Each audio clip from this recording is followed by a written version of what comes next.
ሀብታም ነጋዴ በሆነው በሳሚር አልሐሺም ትልቅ ቤት ውስጥ በአንድ ጸጥ ያለ ጠዋት ሰላሙ በድንገት ወደ አስፈሪ ህልም ተቀየረ። ትንሹ ልጅ ናድር አባቱ ከእንቅልፍ ያነቃው ሲሞክር ምንም አልተንቀሳቀሰም። የፍርሃት ጩኸት ቤቱን ሞላው።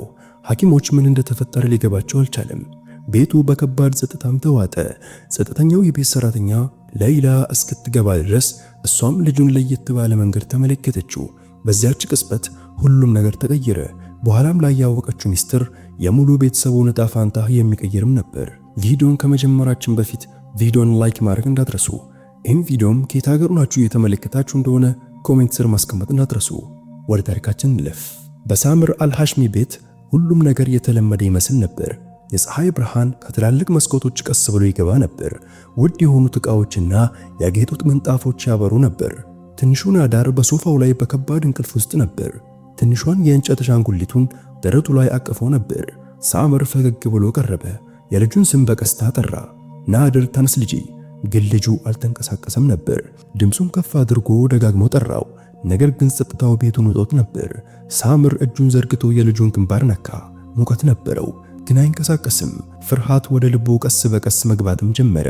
በቀስታም አነቃቃው። ከዚያም በኃይል ነቀነቀው። ምንም ምላሽ አልነበረም። ድምፁ እየተንቀጠቀጠ ሰራተኞችንም ጠራ። ናድር እየነቃ አይደለም ቶሎኑም አላቸው። ሁሉም እየሮጡ ወደ ክፍሉ ገቡ። በፊታቸው ላይ ድንጋጤ ይታይ ነበር።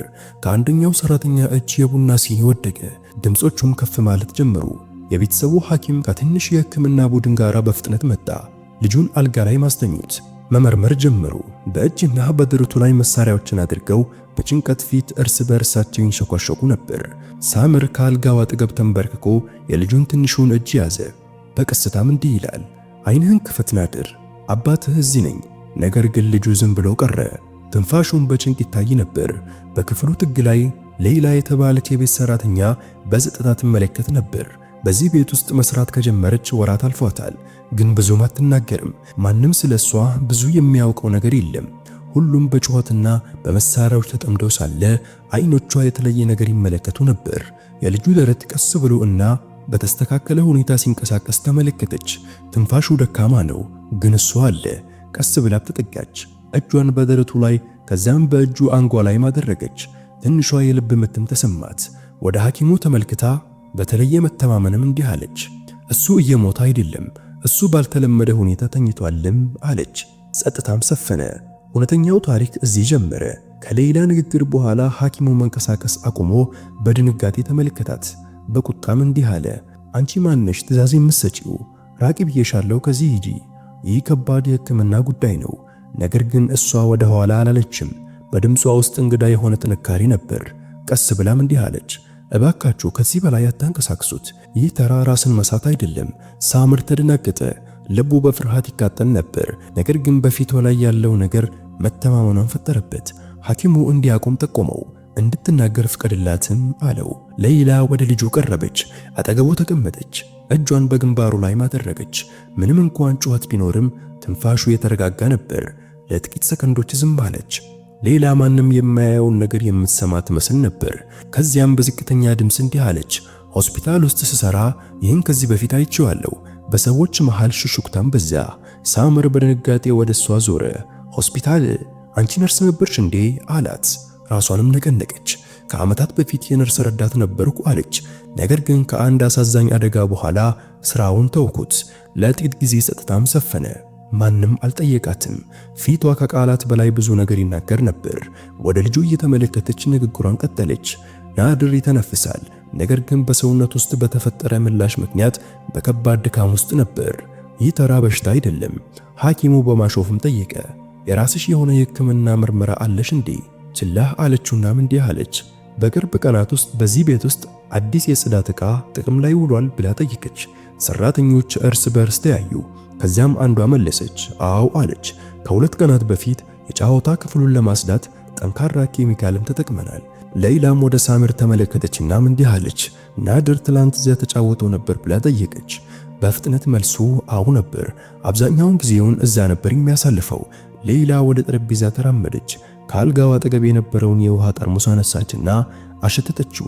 ቀስ ብላ ማስቀመጠችው። የጽዳት ዕቃውን ማየት ፈለገች። አንዱ ሰራተኛ ሊያመጣ ሮጠ። ሲመለስ የምትፈልገውን በምታውቅ አይን በላዩ ላይ ያለውን ጽሑፍ አነበበች። አቆመች። አንድ የተወሰነ ኬሚካል ላይ ስትደርስ በቀስታ ትንፋሿን ዋጥ አደረገች። ይህ ንጥረ ነገር ስሜታዊ በሆነ አንዳንድ ልጆች ላይ የነርቭ መዳከም ያመጣል። ሰውነቱ አልተመረዘም፣ ነገር ግን ራሱን ለመከላከል ወደ ጥልቅ እንቅልፍም ገብቷል። የውስጡ አካላቱን ከኬሚካሉ ለመጠበቅ ሲል ሰውነቱ ራሱን ዘግቷል። ሐኪሙ በጭንቀት ዕቃውን ያዘ። እሱ ራሱ አነበበው። በትንሽ ድንጋጤ ቅንድቦችን አነሳ። ከዛም ወደ ሳምር ተመልክቶም እንዲህ አለ፣ ልክ ልትሆን ትችላለች። ሳምር ድምፁ እየተንቀጠቀጠ ወደ ሌይላ ዘንበል አለ። ልናድነው እንችላለን የሚል ጥያቄ ነበር።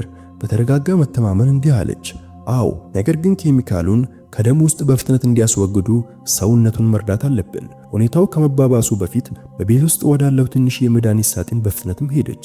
ለድንገተኛ አደጋ የሚጠቀሙ አንዳንድ እጽዋትና የጨው ውሃም ሰበሰበች። ቀላል ድብልቆችንም አዘጋጀች። ከዚያም ለሐኪሙ ሰጠችውና እንዲህ አለች፣ ይህ ምንም አይጎዳውም፣ ጉበቱ ደሙን እንዲያጸዳ ይረዳዋልም አለች። ትንሽ መጠን ስጡት። ሐኪሙ አመነታ። ነገር ግን የሳምር ጥብቅ እይታ እንዲያደርገው ማስገደደው። ረጅም ደቂቃዎች፣ አንድ ሰዓታትም አለፉ። የሁሉም አይን በትንሽ ናድር ፊት ላይ አርፎ ነበር። ከዚያም በድንገት ጣቶቹ በቀስታ ተንፈሳፈሱ። ተከትሎም ጥልቅ ትንፋሽ አወጣ። ሳምር በከፍተኛ ስሜት ትንፋሹን ሳበ። እንባውም ያለ ቁጥጥር ይፈስ ነበር። በሚንቀጠቀጥ ድምፅ ፈጣሪ ሆይ ልጁ እኮ መተንፈስ ጀመረም አለ። በሰራተኞች መካከል የታመቀ የደስታ ጩኸትም ተሰማ። ሌይላ ግን ባለችበት ተቀምጣ አይኖቿን በጥልቅ እፎይታ ጨፈነች። ነገር ግን ወዲያውኑ ራሷን አነሳችና በሹል እይታ ተመለከተች። በተለየ እርጋታም እንዲህ አለች፣ ጌታዬ፣ ይህ አጋጣሚ አይደለም። ማወቅ ያለብህ ሌላ ነገር አለ። ሳምር በአዲስ ድንጋጤ ተመለከታት። ጸጥታው እንደገና ክፍሉን አፈነው። ሌይላ በረጅሙ ተነፈሰችና እንዲህ አለች፣ ወደዚህ ቤት ከመጣው ጀምሮ አንድ ደስ የማይል ነገር አስተውያለሁ። አዲሷ ነርሰሪም አንዳንድ እንቅስቃሴዋ የታሰበበት ነው። እይታዋ ቀዝቃዛና ጸጥታዋ አጠራጣሪ ነበር። ትናንት በመድኃኒት ጠርሙስ ውስጥ የሆነ ነገር ስትቀይር አይቻታለሁ። ሳምር ባለበትም ደነዘዘ። ሐኪሙም ተደናገጠ። ሳምር ሹክ አለ። ምን ማለት ነው አላት። እሷም መለሰች፣ በልጅህ ላይ የደረሰው ነገር ፈጽሞ አደጋ ላይሆን ይችላል ማለቴ ነው። በክፍል ውስጥ ፍርሃትም ተሰራጨ። ከመስኮት ውጭ የንፋስ ድምፅ ከፍ አለ። የሁሉም ሰው ትንፋሽ ተይዞ ነበር። ሳምር ቀስ ብሎ ቆመ፣ ወደ ልጁ ከዛም ወደ ሌይላ ተመለከተ። በሚንቀጠቀጥ ግን ቁራጥ በሆነ ድምፅም እንዲህ አለ፣ የምታውቂውን ሁሉ ንገሪኝ። ሳሚር አልሐሻሚ ካልጋው አጠገብ ባለው ወንበር ላይ ተቀመጠ። አይኖቹ በድንጋጤ ተሞልቶ ነበር። ድምፁ ዝቅ ብሎ ነበር፣ እንዲህ ሲል፣ ሪም ከተፈጠረው ነገር ጋር ግንኙነት አላት ብለሽ ታስቢያለሽ? ሌይላ በጽናትም መለሰች፣ አላስብም ጌታዬ፣ እርግጠኛ ነኝ። አይኖቿን ወደሱ አነሳችና በእንግዳ መተማመን አከለች። ናድር ሲወድቅ ፊቷን አይቻታለሁ። ፍርሃት ወይም ጭንቀት አልነበራትም። ይልቁንም ሌላ ነገር ነበራት፣ ግዴለሽነት። ምን እንደሚፈጠር ታውቅ ይመስል ዝም ብላ ትመለከት ነበር። ሳሚር መሬት ከስሩ ሲንቀጠቀጥ ተሰማው። ያቺ በአንድ ታዋቂ ክሊኒክ የተላከችውና ሙሉ በሙሉ ያመናት ነርስ አሁን የጥርጣሬ ውስጥ ገብታለች። ማመን አልፈለግም ነበር። ነገር ግን ልቡ ሌይላን ወደ ማመን ማዘንበል ጀመረ። ስሜቷ እውነተኛ ነበር። ቃላቶቿም ከዚህ በፊት ተመሳሳይ ነበር። እንዳለፈ ሰው በመተማመን ይፈሱ ነበር። ሐኪሙ እያመነታ እንዲህ አለ፣ ነገር ግን ጌታዬ፣ እስካሁን ምንም ማስረጃ የለም። ሌይላ በመካከል መለሰች፣ ማስረጃ እንኳን አለ። የሪምን ክፍል መፈለግ ብቻ ነው ያለብን። ሳምር ልዩ ዘበኞችን ተመለከተና እንዲህ አለ፣ የምትለውን አሁን እናድርግ። ጠባቂዎች በፍጥነትም ተንቀሳቀሱ። ሌይላም ወደ ነርሷ ክፍል ተከተለች። ክፍሉ በጣም የተስተካከለ ነበር። ይህም ጥርጣሬን ይፈጥራል። ቁምሳጥኖቹን፣ መሳቢያዎችንና ጠረጴዛዎችን ፈለገች። ከዛም ከአልጋው ስር በተቀመጠች ትንሽ ቦርሳ አጠገብ ቆመች። ቀስ ብላም ከፈተችው። ውስጡ የሐሰት መድኃኒት ሳጥን ነበር። ከውስጡ አንዲት ትንሽ እንክቡል አወጣችና በዝቅተኛ ድምፅ እንዲህ አለች፣ እነዚህ ቫይታሚኖች አይደሉም፣ ይልቁንም የልብ አሰራርን የሚያዘገዩ ማስታገሻዎች ናቸው። ከአንዱ ጠባቂ ድንጋጤ ተሰማ። ሳምር ሳጥኑን በሚንቀጠቀጥ እጆቹ ያዘ። አምላኬ፣ ይህንን ትሰጠው ነበር ማለት ነው። ሌይላ ራሷንም ነቀነቀች።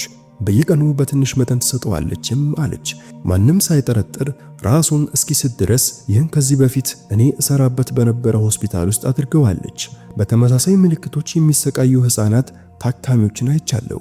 ከዚህ በስተጀርባ ያለው ይህ አይነት መርዝ ነበር። የሳምር አይኖች ሰፉ። በፊቱም ላይ የቁጣ ምልክትም ታየ። እጁን ጠረጴዛ ላይ መታና ልጄን ማንም እንዲነካው አልፈቅድም አለ። ግን ለምን? ምክንያቱ ምንድነው? ሌይላ ራሷን ደፋ አድርጋ ባዘን እንዲህ አለች፣ አንተ ሀብታም ስለሆንክና ናድር ብቸኛ ወራሽ ስለሆነ ነው። ሳምር የጠለቀ ምስጢር ወደ ብርሃን ሲመጣ እንደሰማ ሁሉ በድንጋጤ ቆመ። ሌይላ አንድ እርምጃ ቀረበችና እንዲህ አለች። ከዓመታት በፊት ወደ ሀብታም ቤቶች ለመግባት የሐሰት ነርሶችን ስለሚጠቀሙ ድርጅቶች ሰምቻለሁ። ተራ በሽታ እንዲመስል ልጆቹን ቀስ ብሎ ያደነዝዟቸዋል። ከዚያም በትክክለኛ ጊዜ አደጋው ይመጣል። የሳምር ደም ፈላ። በሚንቀጠቀጥ ድምፅ እንዲህ አለ፣ እንግዲያው ሪም እውነተኛ ነርስ አይደለችም ማለት ነው? ሌይላ መለሰች። ምናልባት አለች፣ ግን በቅርቡ እናውቃለን። ሳምር ቤቱ በሙሉ እንዲዘጋ ማዘዘ። ማንም አይገባም፣ ማንም አይወጣም። የጸጥታ ሰዎች ተጠሩ። በሮችም በኤሌክትሮኒክ ስርዓቶችም ተዘጉ። ከዚያም ከሌይላ ጋር በትልቅ ቢሮ ውስጥ ተቀመጠ። አይኖቹ ባዶነት ውስጥ ጠፍተው ነበር። በዝቅተኛ ድምፅ እንዲህ አለ፣ ገንዘቤ የሚጠብቀኝ ይመስለኝ ነበር፣ ግን እሱ ራሱ ምክንያቱ ሆኗል። ሌይላ ቀረበችና እንዲህ አለች፣ አለቃ ገንዘብ አይጠብቅህም፣ ጥሩ ሰዎች ናቸው የሚጠብቁ። ከዛም አከለች፣ ሊካድ የማይቻል ጠንካራ ማስረጃ እንፈልጋለን። ተነስታ ከቤቱ ጀርባ ወዳለው የሕክምና ቆሻሻ መጣያም ሄደች። ምን እንደምትፈልግ ጠንቅቃ ታውቅ ነበር። በጓንት በተሸፈኑ እጆች ፌስታሎቹን ፈተሸች። የጠራ ፈሳሽ ቅሪት ያለበት ትንሽዬ መርፌ እስክታገኝ ድረስ በጥንቃቄ ያነሳችውና ለጠባቂው እንዲህ አለች፣ ይኸውና ይህ መርፌ ሁሉንም ነገር ሊቀይር ይችላል። ላብራቶሪ ውስጥ ለምታውቀው የድሮ ጓደኛ በሚስጥር ላከችው። ወዲያውኑ እንዲመረምር ውጤቱን እየጠበቀች ክፍል ውስጥ ተቀመጠች። ጊዜው በሚያሳምም ሁኔታ ቀስ ብሎ ያልፍ ነበር። ውጭ ጠባቂዎች ሪምን ይከታተሏት ነበር። እሷ ግን ክትትል እየተደረገባት እንደሆነ አላወቀችም። አሁንም ነጭ ልብሷን ለብሳ ነበር። ቀስ ብላ ትራመዳለች። በሁሉም ሰው ፊት ፈገግ ትላለች። ምንም ነገር እንዳልተፈጠረ ይመስል ነበር። ከረጅም ሰዓታት በኋላ የሌይላ ስልክም ጮኸ። የጓደኛዋ ድምፅ ከላብራቶሪ ተሰማ። ሌላ መርፌ ውስጥ ያለው ፈሳሽ በጣም ጠንካራ የሆነ ሰው ሰራሽ ማስታገሻ ነው። በተለምዶ ለሕፃናት ቀዶ ጥገና በማደንዘዣነት ያገለግላል። ነገር ግን በተደጋጋሚ መጠቀም ሰውነትን ያጠፋል። ሌይላ ስልኩን ቀስ ብላ ዘጋችና ወደ ባዶነትም ተመለከተች። ጥርጣሬዎቿ ሁሉ አሁን የሚያጠራጥር እውነት እንደሆነ አወቀች። በቀጥታ ወደ ሳምር ሄደች። የምርመራውን ሪፖርት ሰጠችው። በእንባ በተሞሉ አይኖች አነበበው። ከዛም ራሱን አነሳና እንዲህ አለ፣ ቀስ በቀስ ልትገለው እየሞከረች ነበር። ሌይላ በሚያሳምም እርጋታ መለሰች፣ አዎ ዛሬ ማታ የሱ ሰውነት ባይቋቋም ኖሮ አሁን በሌላ ዓለም ውስጥ ይሆን ነበር። ሳምር ሪፖርቱን በኃይል ዘግቶ ጠረጴዛው ላይ ባስቀመጠው። እንዲህም አለ፣ ያለ ቅጣት እንድታመልጥ አልፈቅድላትም። ነገር ግን በሁሉም ሰው ፊት ልጋፈጥ እፈልጋለሁ። ባታለላቸው ሰው ሁሉ ፊት ሌይላ ራሷን ነቀነቀችና እንዲህ አለች፣ ትክክለኛ ጊዜ አሁን ነው። ነገ ጠዋት እውነቱን እናወጣለን። በዚያች ሌሊት ማንም አይኑን አልከደንም። ሳምር ከናድር አጠገብ ቆየ። የተረጋጋ ትንፋሹንና ንጹህ ፊቱን ይመለከት ነበር። ሌላ ደግሞ ከበሩ አጠገብ ባለው ወንበር ላይ ተቀምጣ ሰዓቱን ትቆጥር ነበር። ነገ በጨለማና በብርሃን መካከል መለያ ቀን እንደሚሆን ታውቁ ነበር። በሳምር አልሐሻሚ ቤት ላይ ጠዋት ቀስ ብሎ ወጣ። ነገር ግን የተለመደ ጠዋት አልነበረም። አየሩ በጉጉት ተሞልቶ ነበር። ፊቶችን በፍርሃትና በድንጋጤ ተውጠዋል። ሳምር በቤት ውስጥ ያሉ ሰራተኞች ሁሉ በትልቅ አዳራሽ ውስጥ እንዲሰበሰቡ አዘዘ። ሁሉንም ነገር ግልጽ ለማድረግ ፈለገ። ልጁን ለመግደል የሞከረው ማን እንደሆነ ሁሉም እንዲያውቁ ፈለገ። ንጹህ ነጭ ልብሱን ለብሶ በአዳራሹ መሃልም ቆመ።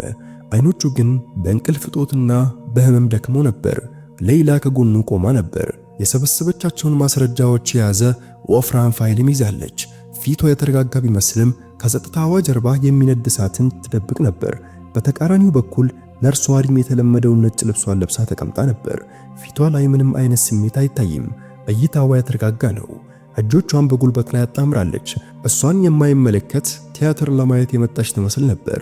ሳምር ምንም እንኳን በውስጡ የመረበሽ ስሜት ቢኖርም በጠነከረ ድምፅ እንዲህ አለ፣ ዛሬ እዚህ የሰበሰብኳችሁ ብቸኛ ልጄን ሊገድል የነበረ ክደት በመካከላችን ስለተፈጸመ ነው። ሽክሹክታም ከፍ አለ። ሁሉም እርስ በርስ ተያየ። ዝም እንዲሉ እጁን አነሳ። ከዛም ወደ ሌይላ ጠቆመ። በተረጋጋ እርምጃ ወደፊት መጣች። ፋይሉን ከፊቱ ባለው ጠረጴዛ ላይ አስቀመጠችና እንዲህ አለች፣ ጌታዬ፣ ነርስ ሪም ክፍል ውስጥ ያገኘነው ይህ ነው። የላብራቶሪ ምርመራውም ያረጋገጠ ይህንን ነው። ፋይሉን ከፈተችና በግልጽ ፌስታል የተጠቀለለውን መርፌ አወጣች። በውስጡ ያለው ፈዛዛ ፈሳሽ በጣሪያው መብራት ስር ማንጸባረቀ። ከአንድ ሰራተኛ ድንጋጤ ተሰማ። የሁሉም አይን ወደ ሪም ዞረ። እሷ ግን አልተንቀሳቀሰችም። ሌይላ በግልጽ ድምፅ እንዲህ አለች፣ ይህ ፈሳሽ ሰው ሰራሽ ማስታገሻ ይዟል። የሚያገለግለውን በቀዶ ጥገና ጊዜ ነው። ነገር ግን በተደጋጋሚ መጠቀሙ የነርቭ ስርዓትን ለጊዜ ሽባ ያደርጋል። እንዲህም የመተንፈስ ችግርን ያመጣል። የዚህን ቅሪት በልጁ በናዳር ሰውነት ውስጥም ተገኝቷል። እንዲሁም ነርሷ ልትጥለው በሞከረችው መርፌ ውስጥ ተገኝቷል። ሪም በድንገትም ጮኸች። ውሸት ነው፣ ምንም አላደረኩም። ጀግና ለመምሰል ውሸት እየፈጠረች ነው። ሌይላ በትንሹ ፈገግ አለችና እውነት ነውም አለች። ከዛ ከፋይል ውስጥ ትንሽ ደብተር አወጣችና ይህ ያንቺ ደብተር ነው ሪም፣ ቦርሳሽ ውስጥ አግኝተነዋል። ስለ ናዳር የመድኃኒት መስጫ ጊዜያት የሚገልጹ ምልክቶችና ማስታወሻዎችም ይዟል። እንዲሁም ከማይታወቁ የባንክ ሂሳቦች ወደ አንቺ ስለተላኩ ከፍተኛ የገንዘብ መጠኖችንም ይገልጻል።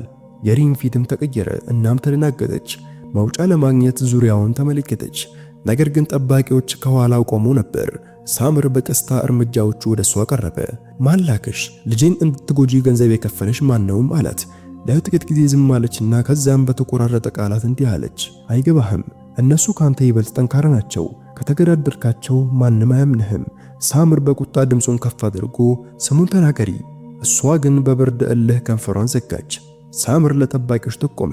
እዚያ ቆዩት፣ ፖሊስ በመንገድ ላይ የመጣ ነው። ሌይላ ግን እጇን አነሳችና እንዲህ አለች። ፍቀዱልኝ ጌታዬ፣ ፖሊስ ከመምጣቱ በፊት ለሁሉም ሰው የምናገረው ነገር አለ። ሁሉም ወደ እሷ ዞረ። ጸጥታም ሰፈነ። ወደ ተደናገጡት ፊቶች ተመለከተች። የድሮ ህመምን በተሸከመ ጥልቅ ድምፅ እንዲህ አለች። ከዓመታት በፊት በአንድ ትንሽ የመንግስት ሆስፒታል ውስጥ እሰራ ነበር። ሐኪሞችን እረዳ ነበር። ከታማሚ ሕፃናት ጋር ማሳለፍ ነበር። አንድ ቀን ትንሿ እህቴ እዚያ ሞተች። አንዲት ነርስ በፈጸመችው የመድኃኒት ስህተት ምክንያት ማንም አልጠየቀም። ከዛ ቀን ጀምሮ የሕክምና ስራን ለዘላለም ተውኩ። ነገር ግን ዕጣ ፋንታ ዛሬ በዚህ ቤት ውስጥ ያንን ወንጀል እንድጋፈጥ መለሰኝ። ለጥቂት ጊዜ ዝም አለች። ከዛም ይበልጥ በቆራጥነትም ቀጠለች። በዚህ ጊዜ ወንጀለኞች አያመልጡም፣ በስሞች ወይም በገንዘብ ጀርባ አይደበቁም። ሁሉም ዝርዝሮች አስቀምጫለሁ፣ መረጃዎችንም ፎቶ አንስቻለሁ፣ እጅውንም ለፖሊስ ሰጥቻለሁ። ይህ ወንጀል በናደር ላይ ብቻ አይደለም፣ በንጹህነትና በህይወት ላይም የተፈጸመ ነው። አዳራሹ በእንባና በድንጋጤ ፈነዳ። ጠባቂዎች እንኳን ያዘኑ ይመስሉ ነበር። ሪም ግን ጉልበቷን እንዳጣች ሁሉ ወንበሯ ላይ ተከማትራ ነበር። ከደቂቃዎች በኋላ ፖሊስ ገባ። የደንብ ልብስ በለበሰ መኮንን እየተመራ። ሳምር ቀረበና ሙሉን ፋይል ሰጠ። ሌይላ ለመኮንኑ እንዲህ አለች። የምርመራ ውጤት እዚህ አለ። መርፌውም ከፊታችሁ ነው። ማስታወሻዎቹም ሁሉ ከወንጀሉ ጋር ይስማማሉ። መኮንኑ ፈጣን እይታ አደረገ። ከዚያም ለፖሊሶች ሪምን እንዲይዟትም ጠቆመ። በካቴና ሲያስሯት በእብደት መጮህም ጀመረች። ከነሱ አታመልጡም፣ ለሁላችሁም ይመጣሉ። አይኖቿ በእንግዳ ፍርሃት ይንጸባረቅ ነበር። የዛቻና የተስፋ መቁረጥ ድብልቅ። ሳምር ቀስ ብሎ ቀረበና በዝቅተኛ ግን በሹል ድምፅ እንዲህ አለ። እነማን እንደሆኑ ንገሪኝ። ቀዝቃዛ ፈገግታ ፈገግ አለችና እንዲህ አለች። ውጭ ያሉትን አጋሮችን ጠይቅ። አንዳንዶቹ ከምታስበው በላይ ያውቃሉ። ጠባቂዎች ፊቷን አዙረው ከቤት አስወጧት። ከሄደች በኋላ ረጅም ጸጥታም ሰፈነ። ሁሉም ሰው ሳይንቀሳቀስ ቆሞ ነበር። ሳምር ወደ ሌይላ ቀረበ። እጇንም ትከሻዋ ላይ አድርጎ እንዲህ አለ በሚንቀጠቀጥ ድምፅ፣ የሱን ህይወትና የሁላችንም ህይወት አድነሻል። በትንሽ ፈገግታ ራሷን አሳየች። እንዲህም አለች። እኔ ማድረግ ያለብኝን ያደረኩት። የድሮ ማንነቴን መልሼ አግኝቻለሁ። ያቺ መውደቅን ትፈራ የነበረችው አሁን ግን መፍራቷን አቁማለች። ምሽት ላይ ሳምር ቢሮ ውስጥ ተቀምጦ ሌይላ ደግሞ የናዳርን ሁኔታ ትከታተል ነበር። ንቃተ ህሊናው መመለስ ጀምሮ ነበር። ልጁ አይኑን ሲከፍት ወደ አባቱ ተመልክቶ በደካማ ድምፅ እንዲህ አለ። አባዬ፣ ለረጅም ጊዜ ተኝቼ ነበር። ሳምር አይኖቹ በእንባ ተሞልቶ ደረቱ ላይ መቀፈው። በጎረነነ ድምፅ መለሰለት። አዎ ትንሹ ልጄ፣ ነገር ግን አንዱ መልአክ ይጠብቅህ ነበር። ሌይላ ይህንን ትዕይንት ከሩቅ ትመለከት ነበር። ብሩህ እንባ በጉንጯ ላይ ወረደ። እንዲህ አይነት ሰላም ተሰምቷት አያውቅም። እህቷ ከሞተችበት ጊዜ ጀምሮ ለመጀመሪያ ጊዜ የድሮ ቁስሏ እንዳዳነ ተሰማት። ነገር ግን በልቧ ውስጥ ታሪኩ ገና እንዳላለቀ ታውቅ ነበር። ነርሷ በትልቅ ጨዋታ ውስጥ መሳሪያ ብቻ ነበረች። ምናልባትም ቀጣዮች ቀናት ተጨማሪ ምስጢሮችን ያወጡ ይሆናል። ይሁን እንጂ ሌይላ አሁንም መጋፈጥን አትፈራም። አሁን ከምን ጊዜ በላይ ጠንካራ ነች። ንጹህ ህሊናና የተረጋጋ ልብ አላት። በዚያ ምሽት የቤቱ መብራቶች አንድ በአንድ ሲጠፉ ሌይላ ከጀርባ ባለው የአትክልት ስፍራ ውስጥ ተቀመጠች። ቀና ብላ ወደ ሰማይ ተመለከተችና በቀስታም እንዲህ አለች። እህቴ፣ ዛሬ ማታ በእኔ እንደምትኮሪ አስባለሁ። ሪም ከታሰረች ጥቂት ቀናት አልፏታል። ነገር ግን የተፈጠረው ነገር አሻራ ከአልሐሽም ቤት አልጠፋም። ቤቱ ያው ነበር። ስሜቱ ግን የተለየ ነው። ግድግዳዎቹ የፍርሃት ጸጥታን መመስከራቸውን አቁመዋል። ይልቁንም የደህንነት ሙቀት ይሰማል። ትንሹ ናድር ቀስ በቀስ ጤንነቱ ተመለሰ። ትንሿ ሳቆ ኮሪዶሮችን ሞላች። ንጹህ ድምፁንም ለቤት ህይወቱ መለሰለት። አባቱ ሳምር ግን ተቀይሮ ነበር። ከእንግዲህ ከገንዘብና ትዕዛዝ ጀርባ የሚደበቅ ሰው አልነበረም። መተማመን በገንዘብ እንደማይገዛ የሚያውቅ አባትም ሆነ።